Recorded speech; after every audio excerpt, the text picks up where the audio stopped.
Filipenses capítulo 2, a partir do verso 1. Se por estarmos em Cristo, nós temos alguma motivação, alguma exortação de amor, alguma comunhão no Espírito, alguma profunda afeição e compaixão. Amém? Fala em Cristo. Toda a igreja fala em Cristo, nós temos motivação, exortação de amor, não é aquela exortação chata, é aquele encorajamento que vem de Deus para nos indicar o caminho, para nos aliar no caminho de Deus. Fala, se temos comunhão no Espírito e profunda afeição e compaixão. Meu irmão, estar em Cristo é uma riqueza, é um privilégio. Imagina um domingo e você não ter essa alegria de estar na igreja. Quem se alegra de estar na igreja? Deixa eu ver, levanta a mão. E tem alguns que não puderam vir, mas estão online, mas o presencial é diferente, amém? Esse louvor, esse sorriso dos irmãos, esta comunhão, este momento na palavra, já faz anos, muitos anos, que eu tenho esse hábito, tem hábitos bons e hábitos ruins, e esse foi um hábito que Deus criou no primeiro para o segundo ano da minha vida cristã, separar os domingos para estar na igreja. E geralmente era uma vez um horário, e já faz anos que nós estamos em 2 horários. Como é gostoso estar na presença, como é bom estar no culto, na presença de Deus, porque tem riqueza, renovação de ânimo, de força. Quem quer sair daqui renovado, uma segunda-feira abençoada? Você vai encarar a segunda-feira não olhando ela assim, mas você vai olhar ela assim, de cima para baixo. Falar, você já está dominada a segunda-feira. Vai ser o início de semana abençoado. Quem quer começar assim, levanta as mãos, fala, em Cristo, na casa de Deus, o Senhor está renovando a minha motivação. Fala para o seu irmão, vai ser a melhor semana da sua vida. Põe a mão no seu coração, fala, coração, prepare-se, será uma semana abençoada. Uma exortação de amor, a comunhão do Espírito. Você não está sozinho, o Espírito é onisciente, é onipresente. Se nós damos atenção a Ele, Ele vai falar conosco. Se nós o ignoramos, nós não vamos perceber a sua voz e a sua presença. Mas se nós damos atenção, Ele não vai rejeitar a nossa oração. Se precisamos de sabedoria nas decisões, Ele vai nos dar exortação em amor, direção em amor, nunca trazendo condenação, mas gerando arrependimento, gerando mudança às vezes de valores, mas com amor. Melhor pelo amor do que pela dor. Quem concorda comigo? Nós cremos que Deus é amor, e é o amor de Deus que nos constrange a mudar, a deixar as coisas ruins, a nos apegar às coisas boas, a deixar as coisas velhas para trás. Em Cristo a riqueza, exortação em amor, comunhão no Espírito, profunda afeição e compaixão. A misericórdia de Deus, irmão, é inexplicável. Por isso que declara, por causa da sua misericórdia, nós não somos consumidos. Ela se renova cada manhã sobre nós, e Deus ama o justo, Deus ama a sua igreja, Deus ama a congregação, a assembleia. Aqui é a Assembleia dos Santos. Deus tem prazer quando você e eu estamos na casa dele para buscar. Mas aí ele nos dá alguns conselhos e algumas direções no verso 2.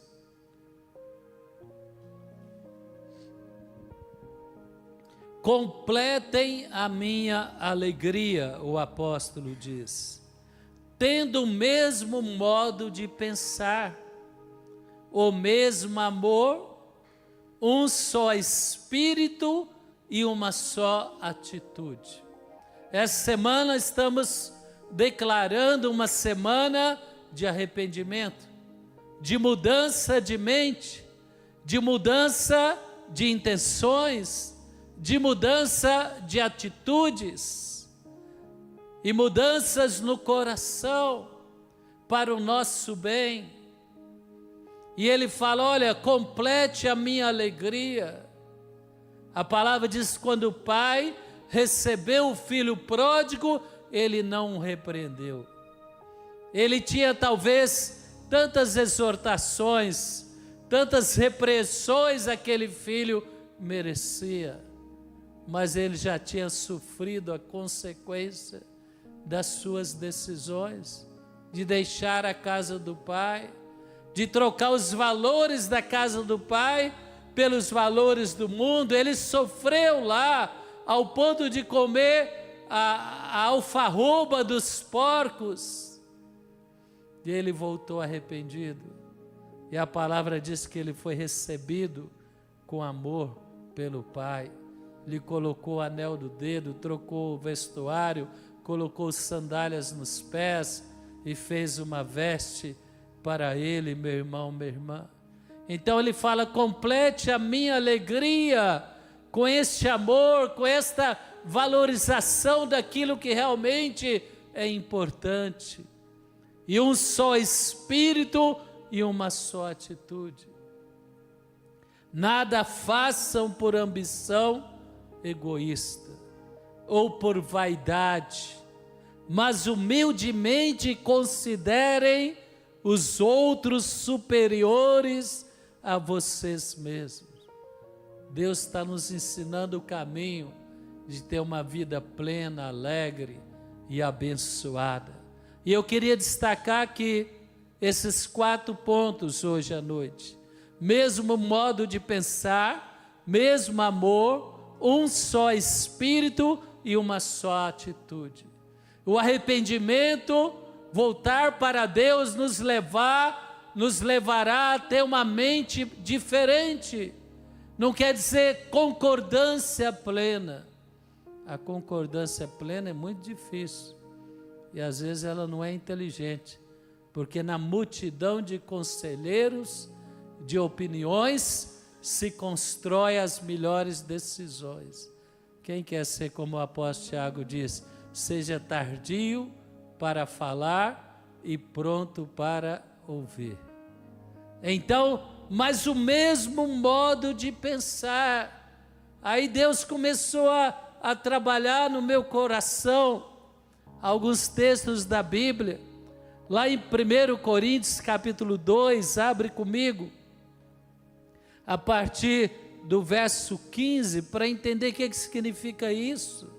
Porque antigamente eu entendia que era o mesmo pensamento. Falei, só Deus mesmo para conseguir fazer a igreja e o seu povo ter o mesmo pensamento. Deus, eu creio que tudo é possível, mas às vezes não é o mesmo pensamento, é o mesmo modo de pensar. Quem quer ter uma revolução na sua mente? 1 Coríntios fala que nós somos pessoas espirituais, nós temos que ser guiados pelo Espírito e não pela carne, nós temos que ser guiados pela razão espiritual, pela lógica espiritual e não apenas a natural. Quando nós temos a mente de Cristo, nós vamos poder superar situações que nós nunca iríamos imaginar que iria superar. Nós vamos ter soluções que nós nunca iríamos imaginar que iríamos alcançar. Restaurar o coração dos pais aos filhos e dos filhos aos pais. Uma família unida, abençoada, porque construíram relacionamentos em pensamentos, em valores espirituais. Então abre comigo 1 Coríntios capítulo 2, não é isso? A partir do verso 15. Vamos ler um pouquinho antes. Verso 12. 1 Coríntios capítulo 2, verso 12. Nós, porém, não recebemos o Espírito do mundo, mas o Espírito procedente de Deus, para que entendamos as coisas que Deus nos tem dado gratuitamente. Meu irmão, quando eu comecei a ler a Bíblia, nos primeiros meses de vida cristã, era muito difícil entender, mas com o passar das semanas, dos meses, dos anos, interagindo com a igreja, conhecendo a palavra, primeiramente o Novo Testamento, ouvindo preletores, ouvindo conferências, eu fui entendendo a mente da palavra, fui tendo discernimento espiritual. Se nós lemos o Antigo Testamento sem entendimento espiritual, nós ficamos assustados. As guerras, as cerimônias lá, as ações sacerdotais. Mas aí, com o passar do tempo, nós vamos entendendo as coisas com a mente de Cristo. Não apenas histórica, mas o significado espiritual. Isso vai agregando a nós valores e sabedoria de Deus para construir uma vida plena e vitoriosa, hoje e agora, em pleno século 21. Nós recebemos o Espírito de Deus, delas também falamos, diz o verso 13, não com palavras ensinadas pela sabedoria humana. Na sabedoria humana, nós não conseguimos conviver e construir uma família plenamente saudável, relacionamentos profissionais saudáveis, uma carreira profissional vitoriosa, sem fazer coisas erradas, como engano, mentira e coisas que a gente ouve por aí. Mas com a mente de Cristo, nós superamos situações difíceis e construímos uma vida abençoada e vitoriosa. Então ele fala, igreja, tenha o pensamento de Cristo, tenha a mente de Cristo, tenha um pensamento que vem do alto e não da terra. Certa vez Nicodemos procurou a Jesus, e Jesus já começou a ele lançando uma palavra. Nicodemos, um escriba, uma pessoa extremamente culta, religiosa, na tradição judaica, e ele se interessou por Jesus, pelos sinais, pelas palavras de Jesus. Ele viu que ele tinha algo extraordinário, e ele aproximou, e Jesus falou, Nicodemos, se você não nascer de novo, se alguém não nascer de novo, não pode entrar no reino de Deus, porque as coisas de Deus são espirituais, elas vêm do céu, elas não vêm da terra. Ele falou, olha, se eu falo coisas terrenas e você não entende, como você vai entender se eu falar as coisas espirituais? Quem tem percebido que com o passar das semanas, dos meses, dos anos, a sua mente vai se transformando? Quem tem percebido isso? Você vai assimilando e vai vivendo coisas que você nunca imaginou que iria viver.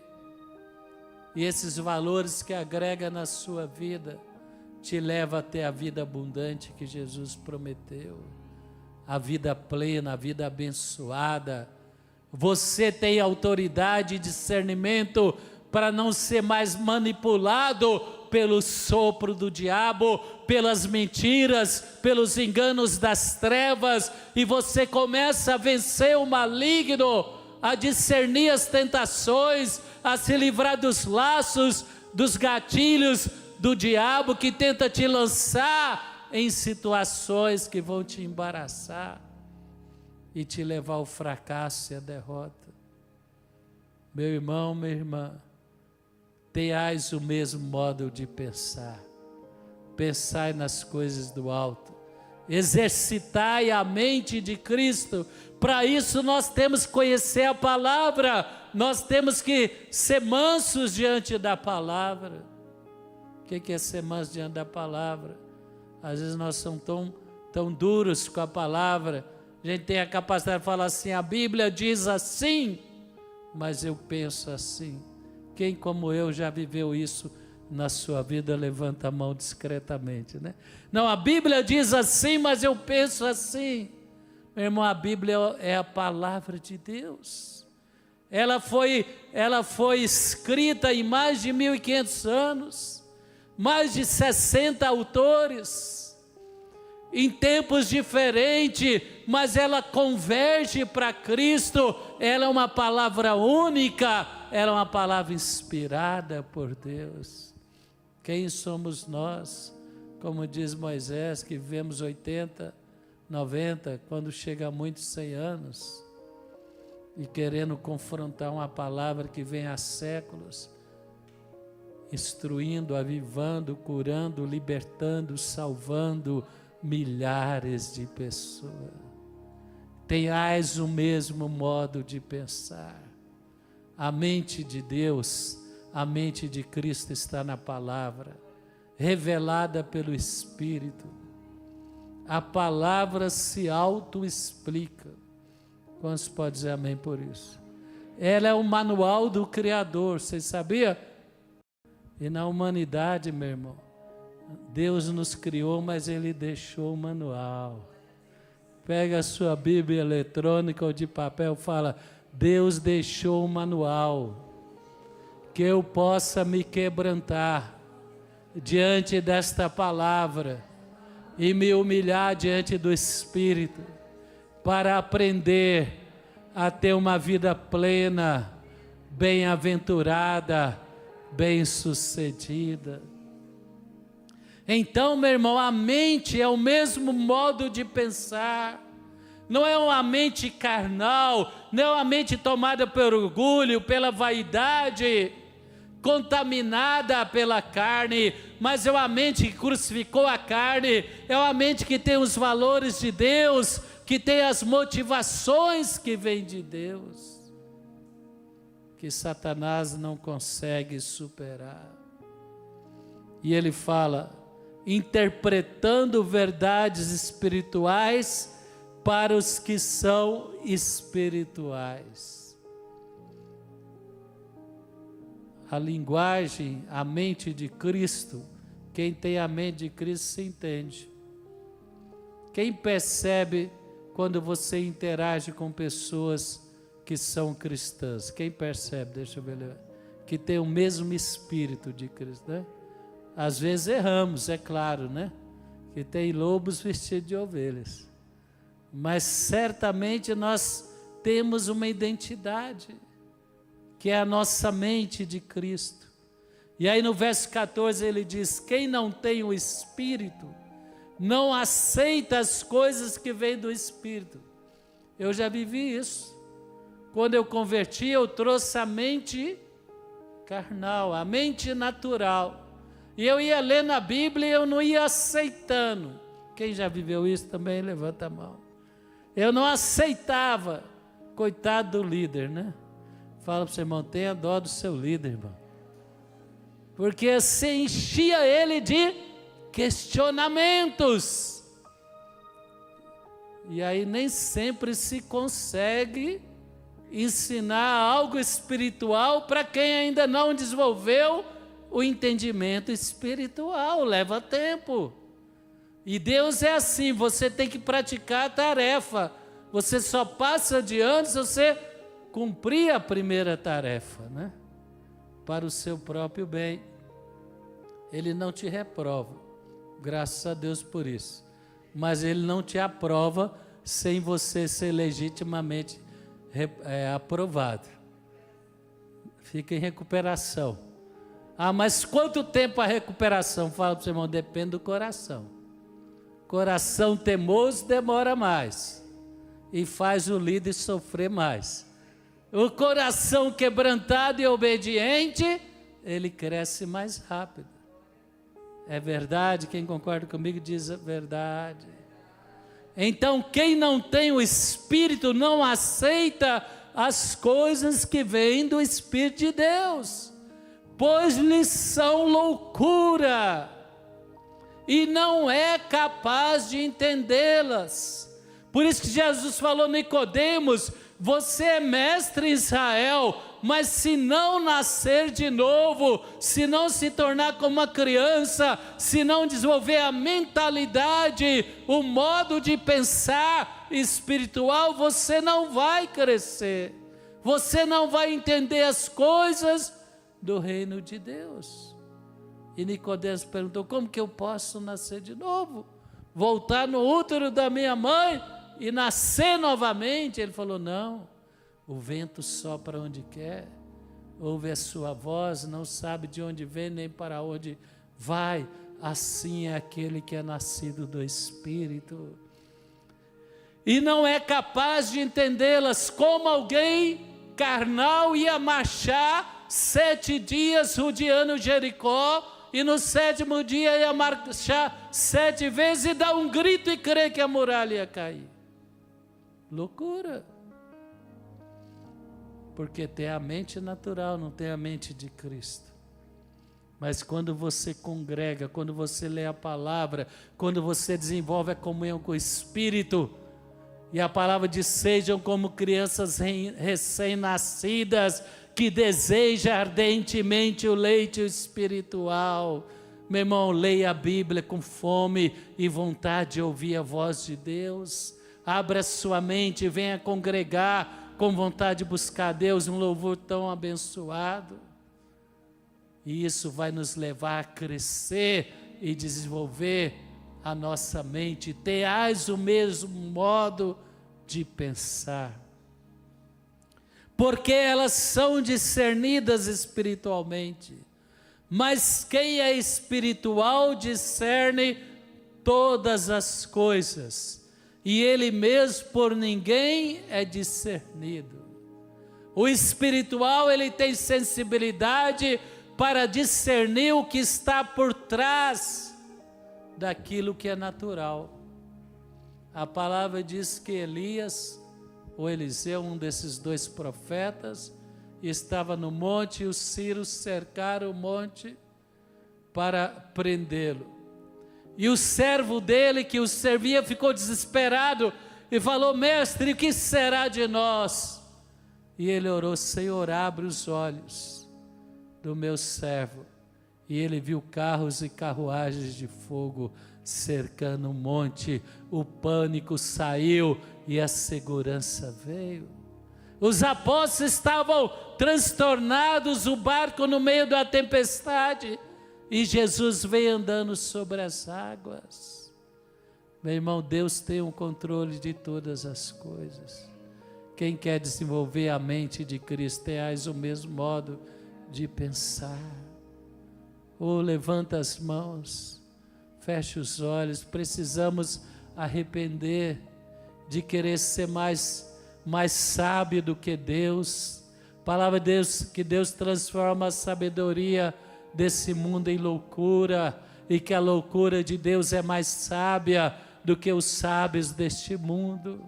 Fala: Senhor Deus, tem misericórdia de mim, que eu possa ter um modo de pensar que não é carnal, movido pela altivez, pelo orgulho, pela vaidade. Oh meu Deus, gera em mim um modo de pensar que é a mente de Cristo. Quem quer sair daqui com a mente de Cristo? Jesus falou: alimente a multidão. Aí eles falam: mas só temos 5 pães e 2 peixes. Jesus falou: alimente a multidão. Quando você tem poucos recursos, mas você consagra a Deus, Deus é poderoso para multiplicar. Quem crê nisso diz amém. A mente de Cristo, ele falou que o Senhor já sabia o que ia fazer. Eram 5.000 adultos, fora crianças. E naquela época eles não contavam as mulheres, eram mais de 15.000 pessoas que foram alimentadas com 5 pães e 2 peixes. Meu irmão, você vai chegar ao final do mês, se você confiar em Deus e honrar os valores de Deus, Deus vai te suprir em todas as suas necessidades. Quem crê nisso, levanta as mãos. Fala: Senhor Deus, o Senhor pode gerar uma pesca maravilhosa, depois de uma noite escura, de uma pesca mal sucedida, mas o Senhor pode gerar abundância, aonde há escassez, que eu possa sair daqui com esta consciência, em nome de Jesus. Quem conheceu a mente do Senhor para que possa instruí-lo? Nós, porém, temos a mente de Cristo. Então, o primeiro conselho do apóstolo Paulo: tenha o mesmo modo de pensar. Um cristão espiritual não vai conseguir comunicar com um cristão carnal. Quem entende o que eu estou falando? Vai dar confusão. O cristão espiritual fala perdoa, o carnal fala não perdoa. O cristão espiritual fala apesar das lutas, vamos congregar. O carnal fala não, estou chateado com Deus, não vou. Quem quer ter a mente de Cristo? A mente de Cristo te leva a ser uma pessoa vitoriosa.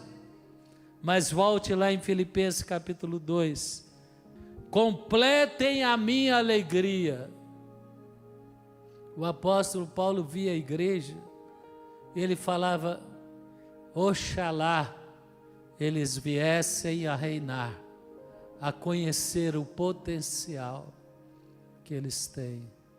Mas aí ele fala: complete a minha alegria tendo o mesmo modo de pensar, tendo o mesmo amor. O amor de Deus, ele é inexplicável. Ele primeiro dá, para depois receber. Se nós aprendemos a semear, nós vamos colher. Sede misericordiosos, como misericordioso é o seu Pai celestial. Orai pelos teus inimigos, abençoai os que te perseguem. É a lei do espírito contrário. Quem já ouviu falar nisso? Não se apaga fogo com fogo. Nós temos que semear. Certa vez os apóstolos queriam destruir uma cidade. Jonas não queria pregar em Nínive, porque ele achava que eles deviam ir para o inferno. E Deus falou: não, Jonas, dá uma oportunidade para eles. E não é que ele pregou e eles arrependeram, ele pregou com má vontade. Mas a palavra não volta vazia. Ele pregou com má vontade e a cidade se converteu ao Senhor. Meu irmão, tenhais o mesmo amor. Abre comigo em Romanos capítulo 5. Mas que amor é esse, né? Como diz aquela canção. Que amor é esse que Deus nos tem? A palavra diz aqui, verso 5, Romanos 5, a partir do verso 5. A esperança não decepciona, porque Deus derramou o seu amor em nossos corações, por meio do Espírito Santo que Ele nos concedeu. Deus gerou em nós o seu amor. De graça recebei, de graça dai. Assim como foram perdoados em Cristo, perdoai aqueles que te ofendem. Como Cristo vos perdoou, perdoai. Como Deus vos amou, amai. E a igreja não era diferente da nossa, não. O ser humano sempre foi o ser humano, independente dos recursos e dos avanços tecnológicos. Lá em Tiago fala, cuidado, para não morder uns aos outros aí. Os apóstolos estavam disputando qual deles era o mais importante. Quando Jesus estava distante, Jesus aproximou e falou, o que você estava discutindo? Ninguém quis falar. Então ele fala, olha, versículo 5, a esperança não decepciona, porque Deus derramou o seu amor em nossos corações, por meio do Espírito Santo que Ele nos concedeu. De fato, no devido tempo, quando ainda éramos fracos, Cristo morreu pelos ímpios. Meu irmão, Cristo, Ele morreu independente da nossa resposta. Ele nos amou independente da nossa resposta. Dificilmente haverá alguém que morra por um justo. Embora pelo homem bom, talvez alguém tenha coragem de morrer. Mas Deus demonstra o seu amor por nós. Cristo morreu em nosso favor, quando ainda éramos pecadores. O apóstolo Paulo diz em 1 Coríntios que nós somos embaixadores de Cristo, que a nossa mensagem é da reconciliação. Quem quer sair daqui como embaixador de Cristo? Levando a mensagem da reconciliação, do perdão, do amor, que primeiro dá para depois receber. Quem entende o que eu estou falando? E nem sempre vem o retorno, mas sempre vai encontrar terreno bom.